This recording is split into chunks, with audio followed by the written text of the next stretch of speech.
Football ঈশ্বর হয়তো তার ট্র্যাজেডি আর রূপকথাগুলো একই কালিতে লিখে রাখেন। বিশ্বকাপের শেষ ১৬র মঞ্চে যখন বিদায়ের কান্নায় ভেসেছেন ক্রিস্টিয়ানো রোনালদো আর নেইমার জুনিয়রের মতো দুই তারকা, ঠিক তখন আটলান্টার মাঠে দেখা গেল আলাদা দৃশ্য। সেখানেও ছিল কান্না, কিন্তু সেই কান্না বেদনার নয়, স্বস্তির আর আনন্দের। মিশরের বিপক্ষে ৩-২ গোলের রুদ্ধশ্বাস আর নাটকীয় জয়ের পর ম্যাচ শেষে বিশ্বজয়ী অধিনায়ক লিওনেল মেসির চোখে দেখা গেছে জল। কয়েকদিন আগে ডালাসের মাঠে স্পেনের কাছে হেরে কাঁদছিলেন ক্রিস্টিয়ানো রোনালদো। নরওয়ের কাছে হেরে মাঠেই অঝরে কেঁদেছেন নেইমার জুনিয়র। তাদের কান্নায় ফুটবল বিশ্ব ডুবেছিল বিষাদের চাদরে। বিশ্বমঞ্চে এই দুই তারকার মহাকাব্যের সমাপ্তি ঘটেছে যে একরাশ শূন্যতা নিয়ে। কিন্তু মেসির গল্পটাই আলাদা। ৩৯ বছর বয়সে নিজের শেষ বিশ্বকাপ খেলতে নামা মেসি মিশরের বিপক্ষে প্রথমার্ধেই ২-০ গোলে পিছিয়ে পড়ে এক চরম বিপর্যয়ের মুখে দাঁড়িয়েছিলেন। সেখান থেকে অবিশ্বাস্য এক প্রত্যাবর্তনের গল্প লিখে ৩-২ গোলের নাটকীয় জয় ছিনিয়ে আনে আর্জেন্টিনা। তাই তো শেষ বাঁশি বাজলে আবেগ ধরে রাখতে পারেননি মেসি। মাঠের মাঝেই আকাশের দিকে তাকিয়ে শিশুদের মতো কেঁদেছেন। তখন তার চোখ বেয়ে গড়িয়ে পড়ছিল আনন্দের জল। সত্যি বলতে এটি কেবল একটি ম্যাচের জয় নয়, এটি রোনালদো নেইমারদের মতো ট্র্যাজিক বিদায়ের হাত থেকে বেঁচে যাওয়ার এক পরম স্বস্তির কান্না।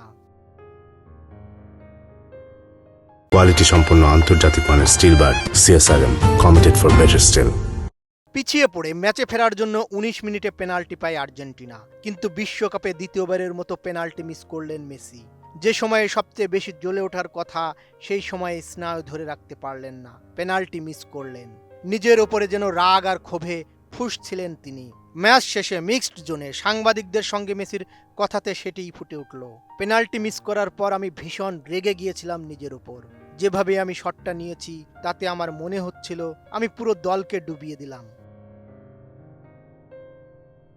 কোয়ার্টার ফাইনালে দলকে তোলার পর মেসি আরও বলেছেন, ২-০ ব্যবধানে পিছিয়ে পড়ার পর ঘুরে দাঁড়ানো সহজ নয়। পরবর্তী রাউন্ডে যেতে পেরে আমি খুশি, এবং যেভাবে আমরা এটা করেছি তা নিয়েও।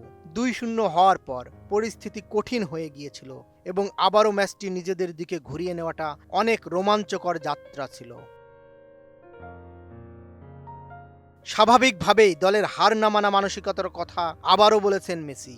এই দলটা আরও একবার প্রমাণ করেছে যা আমি অনেকবার বলেছি, আর আমি এটা জানি কারণ আমি ওদের চিনি। আমি জানি ওরা কিভাবে কাজ করে। এই গ্রুপটি লড়াই করতে বা বিশ্বাস রাখতে জানে। ওদের পাশে থাকাটাও আমার জন্য একটা সম্মানের বিষয়। আমরা যে কোনো দলের বিরুদ্ধে লড়াই করব। সবুজ মাঠের চিরচেনা রাজপুত্ররা যখন বিশ্বমঞ্চের শেষ লগ্নে এসে এভাবে অশ্রুসিক্ত হন, তখন কোটি ভক্তের হৃদয়েও খেলা করে এক অদ্ভুত অনুভূতির ঝড়। বিদায়ের কান্না নাকি বিশ্বজয়ের আনন্দের অশ্রু? মেসির শেষ বিশ্বকাপ শেষ পর্যন্ত কোন রঙে রাঙানো হবে? বদিউজ্জামান মিলন, ATN নিউজ।